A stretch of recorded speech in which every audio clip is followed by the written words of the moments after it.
tentu bulanan, maka kata ulama ibu-ibu wajib kodok sholat. Kenapa? Karena sudah datang waktunya tidak segera sholat.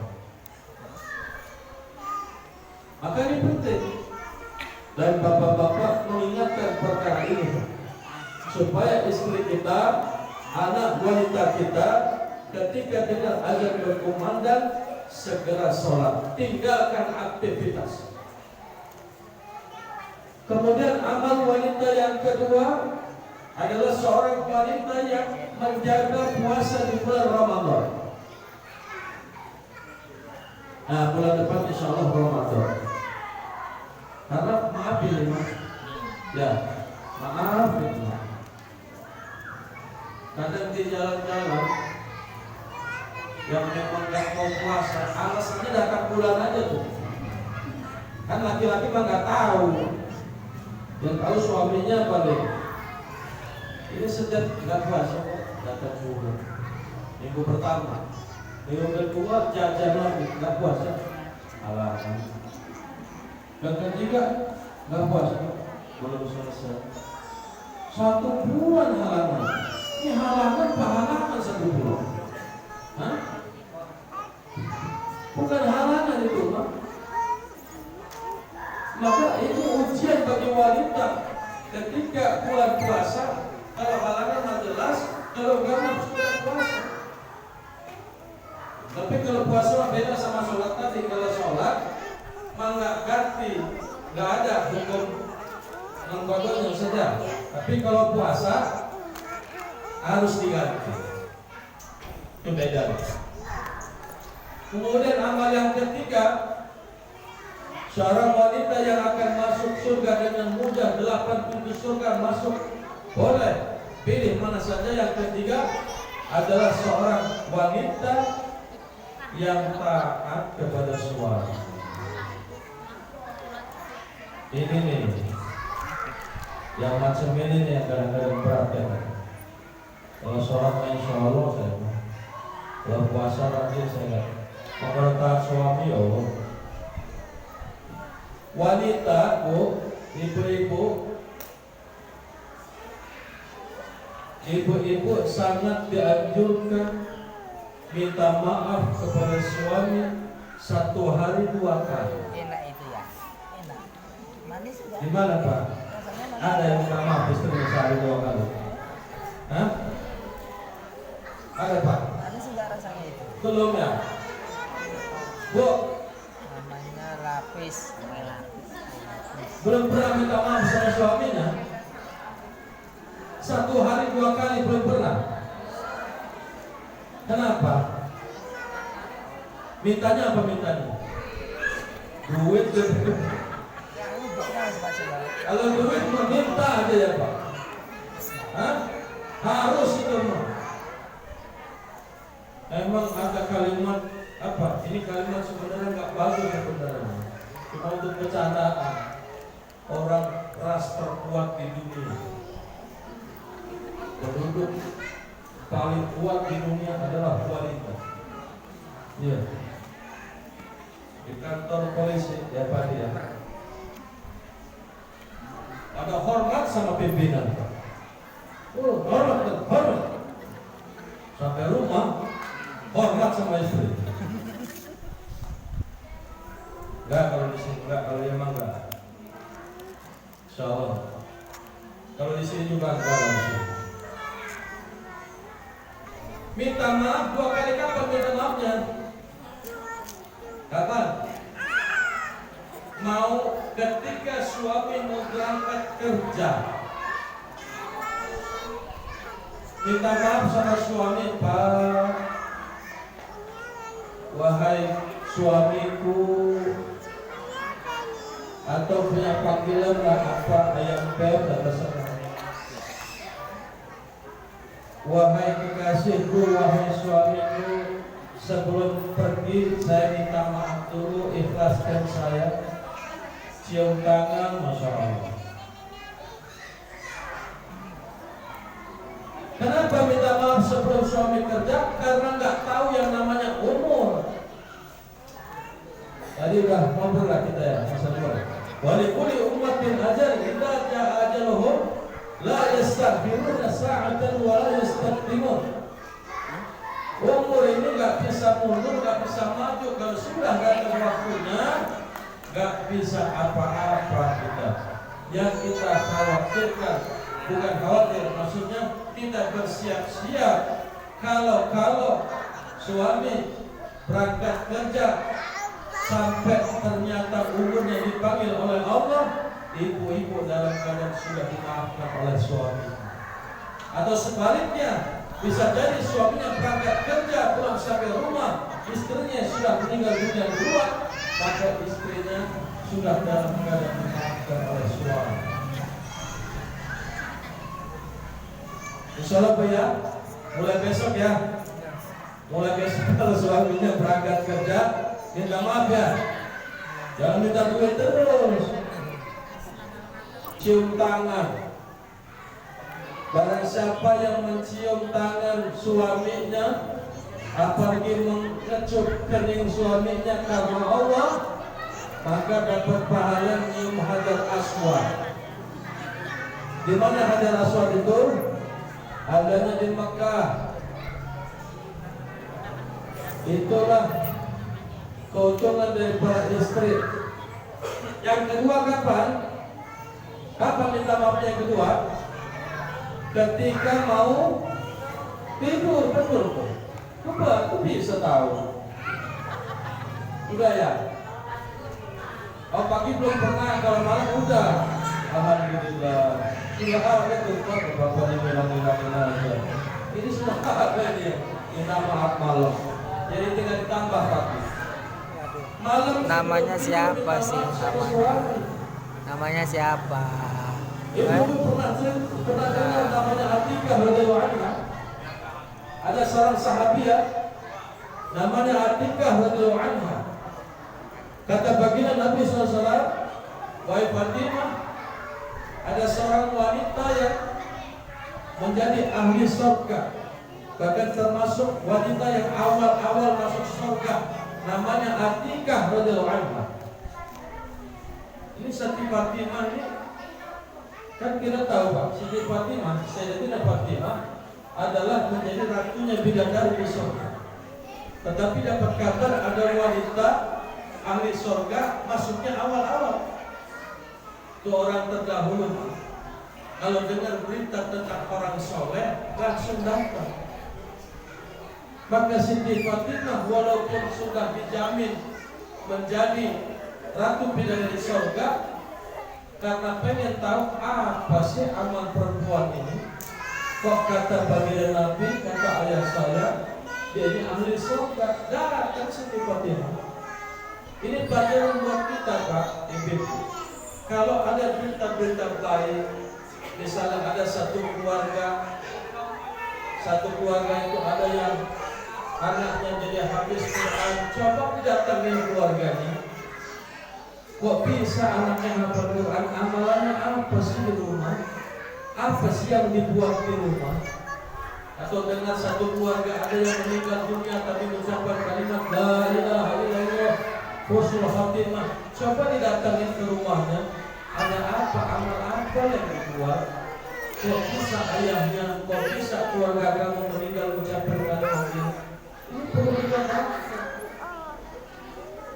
Makanya Siti Fatimah, Sayyidatina Fatimah datang ke rumah Atikah bawa anaknya Hasan dan Husain. Hasan Husain masih kecil, masih belum balik, masih kecil. Datang ke rumah ibunda Atikah, assalamualaikum. Dijawab waalaikumsalam. Siapa di luar ini? Saya Fatimah binti Rasulullah SAW, ingin berkunjung ke rumah engkau. Sama siapa? Datangnya sama siapa? Sama anak saya Hasan dan Husain. Oh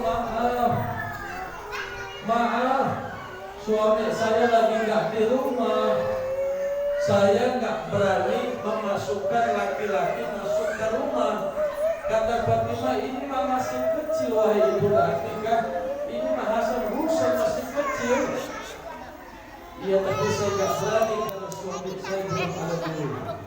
Akhirnya Siti Fatimah kembali, Hasan Husain ditinggal di rumah, datang lagi. Maka itu jangan sekali-kali memasukkan laki-laki masuk ke rumah kita tanpa izin daripada suami. Itu berdosa. Kecuali mahram.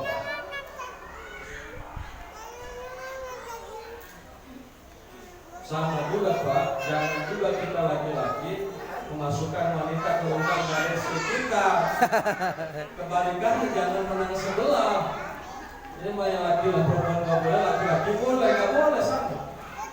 Bahaya itu. Nggak boleh walaupun katanya nggak apa-apa, cuma main aja, cuma sebentar, nggak boleh. Kecuali izin daripada suami.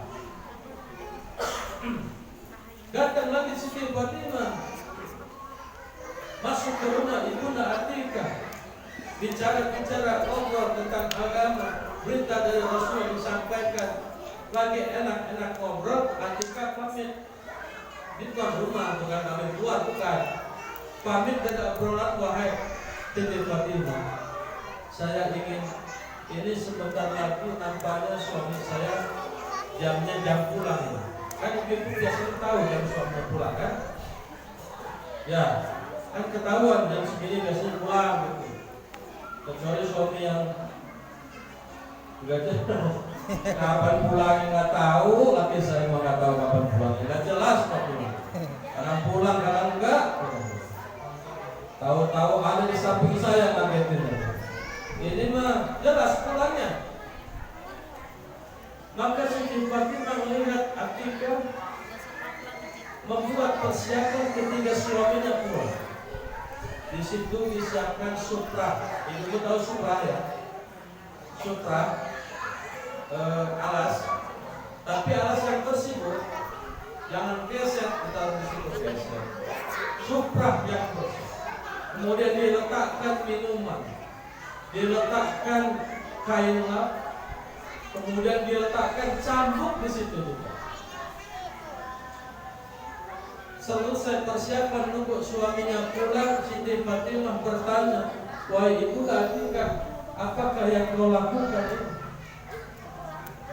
Apakah sambutan yang kau lakukan dengan demikian? Maka kata Ibunda Atikah, wahai Fatimah, sesungguhnya suamiku sebentar lagi pulang. Dan aku ketika suamiku pulang, maka yang pertama kali ketika aku sambut dengan baik, aku cium tangannya, kemudian aku letakkan di tengah sutra. Capek Bu, suami kadang pulang dari kerja, taruhan nyawa. Itu suami kalau kerja taruhan nyawa, naik motor kan, taruhan nyawa naik motor. Kalau kesenggol busuk ya selesai. Maka ibu ketika suaminya pulang, lakukan demikian, disambut dengan baik. Maka aku dudukkan di tengah sutra, kemudian aku berikan air minum, kemudian aku berikan lap. Untuk aku lakukan kepada suamiku seperti itu setiap suamiku pulang. Kemudian apa itu cambuk? Cambuk ini untuk apa wahai Ibu Atikah? Jadi saya bukan mengajarkan ibu nanti. Ya udahlah, beri cambuk nanti. Ini makan contoh ini. Sampai begitunya Ibu Atikah. Kata Ibu Atikah, ini cambuk aku sampaikan kepada suamiku, wahai suamiku, ketika engkau pulang tadi, adakah pelayananku yang kurang memuaskan? Adakah sambutanku yang membuat kau marah kepadaku? Kalaulah ada, silakan kau pukul dengan cambuk ini supaya di akhirat tidak ada hisab kepada Allah Subhanahu wa Ta'ala. Kata Siti Fatimah, rupanya ini yang membuat Atikah tidak ahli sholat. Ya ibu, ya udah rasanya bin sambut lah. Dan minimal kalau suaminya pulang, sambut dengan baik, hibur dengan baik, senangkan suami. Kalau dapat masalah, hibur dia. dihimpur. Karena para sahabat dulu ketika bepergian pulang ke rumah ada masalah di luar, dihimpur oleh istrinya. Dihibur, ada masalah apa di luar, dihibur, nggak apa-apa. Misalnya cuma misal, ada yang di pasar, ada nggak di pasar di sini? Ada di pasar Bu ya? Bapak-bapaknya ada di pasar? Nggak takutnya? Ya, nggak ada ya? Nggak apa-apa lah, bisa tuh aja lah, aman berarti. Bapak-bapaknya pulang dari pasar, pas dari pasar hitung-hitungan orang beli. Harusnya habisnya 300.000, salah nulis 200.000 Pak. Udah dibayar, orang yang pergi nggak tahu kemana, nggak kenal, baru ingat, waduh salah, rugi saya 100.000. Dicari orang yang nggak ketemu, 100.000 bikin pusing kepala. Ya kalau sekarang katanya lumayan 100.000 ya, lumayan 100.000. Kalau melihat perjuangan, karena begitu banyak orang yang hari ini nggak jumpa 100.000 setiap hari. Pulang ke rumah, wajahnya lesu, agak sedih, murung. Tanya Bu, kenapa Pak? Wahai suamiku, kok sedih, kenapa? Iya tadi nusukin pelanggan selip 100.000, kan untungnya lumayan itu. Ini bikin saya sedih. Kalau wanita soleha, dia akan hibur suaminya. Sudahlah Pak, gak apa-apa, itu mah rezeki bukan milik kita. Insya Allah nanti Allah akan ganti dengan rezeki yang lebih baik. Maka kalau seorang wanita seperti itu, tenanglah hati suami. Makanya kita belajar sama-sama. Ya.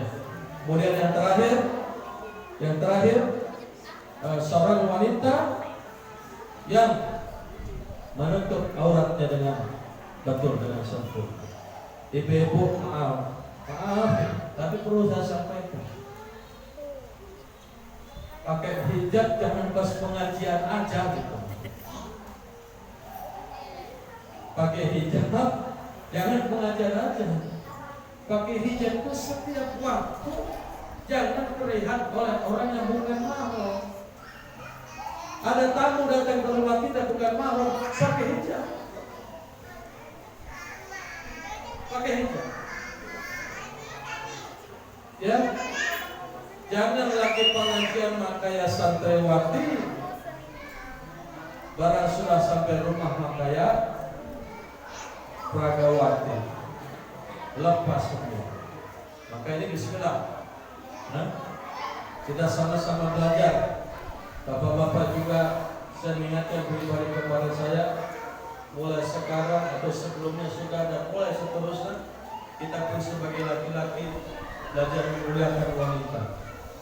Karena wanita ini sangat tinggi di sisi Allah Subhanahu wa taala, maka kita jangan sakiti mereka tanpa alasan yang betul. Kita perbaiki hubungan kita kepada Allah.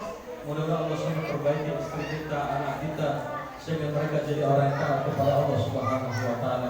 Jangan gampang marah. Istri jangan gampang marah, suami jangan gampang marah. Jangan saling menuntut satu sama lain. Kadang-kadang istri nuntut suaminya jadi orang baik sebaik-baiknya. Laki-laki juga kadang nuntut perempuan sebaik-baiknya. Gara-gara saling tuntut menuntut, akhirnya suasana agama tidak ada di rumah, maka yang diinginkan tidak terjadi. Tapi yang betul adalah bagaimana suami menunaikan kewajiban kepada istri dan seorang istri menunaikan kewajiban kepada suami. Kalau kita buat perkara itu, insya Allah kita akan saling memaafkan, saling memudahkan. Kita ini sama-sama makhluk. Yang namanya makhluk, kata ulama, tidak bisa berbuat apa-apa tanpa izin Allah Subhanahu wa taala. Yang namanya makhluk tidak bisa berikan harapan apa-apa kita. Semua harapan, semua pemberian itu hakikatnya daripada Allah Subhanahu wa taala. Kita minta kepada Allah, mudah-mudahan di kampung ini, khususnya di area sekitar Masjid Fajar Ikhlas ini, satu masa dalam waktu yang sangat singkat mudah-mudahan bertambah orang-orang soleh di kampung ini. Laki-laki menjadi orang soleh, wanitanya jadi wanita solehah, kemudian anak-anaknya jadi orang alim, dia orang hafal Quran, sehingga kita jadi berkah hidupnya di dunia bersama, sampai bersama juga sampai surganya Allah Subhanahu wa Ta'ala. Yang terakhir, kita sesama saudara Muslim, mari kita saling memuliakan, jangan saling menghina satu sama lain, jangan kita saling menghina satu sama lain, kita muliakan saudara kita. Kita jangan mau diadu domba, ya, jangan mau diadu domba. Kita para saudara Muslim lihatlah kebaikan saudara kita. Yang muda melihat orang yang lebih tua, apa kata ulama? Yang muda kalau melihat yang lebih tua, masya Allah, orang ini lebih mulia daripada saya. Kalau umurnya lebih tua daripada saya, maka amalnya jelas lebih banyak daripada saya. Begitu ya. Kalau yang tua melihat yang muda, memuliakan juga. Bagaimana perasaan hati kepada yang orang tua melihat yang muda? Masya Allah, ini orang lebih muda daripada saya, pasti dosanya lebih sedikit daripada saya. Jangan dibalik. Kalau dibalik nanti kita akan saling merasa lebih baik, memuliakan tidak dapat kita, malah merendahkan orang lain. Orang tua ini mah pasti dosanya lebih banyak daripada saya, atau lebih mulia saya daripada dia. Begitu juga orang tua melihat yang muda, baru juga anak kemarin, amal juga belum banyak-banyak amat, akhirnya dia menghina orang lain, belum tentu dia mulia daripada Allah Subhanahu wa Ta'ala. Mudah-mudahan Allah Subhanahu wa Ta'ala memberikan taufik kepada saya khususnya dan kepada jamaah sekalian. Mudah-mudahan kita istiqomah sampai mati, kita tetap istiqomah dalam keimanan kita, dalam keislaman kita. Yang tadi saya ingatkan kembali, jaga sholat mulai dari sekarang. Apapun yang kita jaga sholat, kita saling memuliakan keluarga kita, bagaimana kita memuliakan saudara muslim kita. Demikian apa yang dapat saya sampaikan. Ada benar datang daripada Allah Subhanahu wa Ta'ala. Kalaupun ada salahnya, saya mohon maaf yang sebesar-besarnya.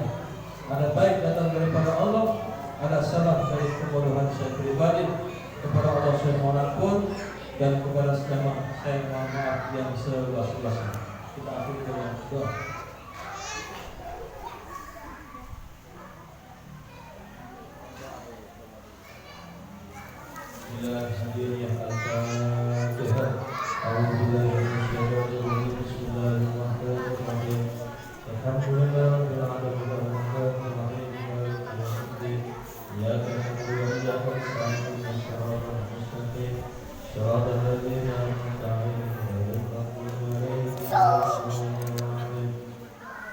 Allahumma sholli wa sallim ala sayyidina Muhammad wa ala ali sayyidina Muhammad wa sallim radhiyallahu ta'ala an sahabati Rasulillah ajma'in. Hamdan syakirin, hamdan na'imin, hamdan yuwafi ni'amahu yukarim mazidah. Ya Rabbana lakal hamdu kama yanbaghi li jalali wajhikal karim sultan. Rabbana la tu'akhidhna in nasina akhtana. Rabbana hab lana min azwajina wa dhurriyyatina qurrata a'yun waj'alna lil muttaqina imama. Rabbi ij'alni muqimas shalah wa min dhurriyyati rabbana wa taqabbal du'a. Rabbi hab li minas shalihin. Rabbana ighfir lana wa li walidina warhamhum kama rabbawna shighara. Wa li jami'il muslimina wal muslimat wal mu'minin wal mu'minat al ahya'i minhum wal amwat. Innaka sami'un qaribun mujibud da'wat ya qadiyal hajat. Ya Allah ya Rahman ya Rahim, ampuni dosa-dosa kami ya Allah. Berkahilah majelis kami ini ya Allah. Terimalah majelis kami ini ya Allah. Berikanlah kami tambahan hidayah darimu ya Allah. Jadikan kami orang-orang yang senantiasa ibadah kepadamu ya Allah. Ampuni dosa kami ya Allah. Dosa yang sengaja maupun tidak sengaja ya Allah. Dosa yang besar maupun yang kecil, yang terang-terangan maupun yang sembunyi-sembunyi ya Allah. Ampuni dosa orang tua kami ya Allah. Ampuni dosa orang tua kami ya Allah. Orang tua kami sudah meninggal dunia, lapangkan kuburnya ya Allah. Terima amal baik mereka ya Allah. Mereka sudah susah payah untuk kami di dunia ya Allah. Jangan kau susahkan lagi di akhirat ya Allah. Ya Allah ya Rahman ya Rahim, tiupkan angin surga di kubur-kubur orang tua kami ya Allah. Orang tua kami masih hidup, tambahkan hidayah ya Allah. Tambahkan iman kepada mereka ya Allah.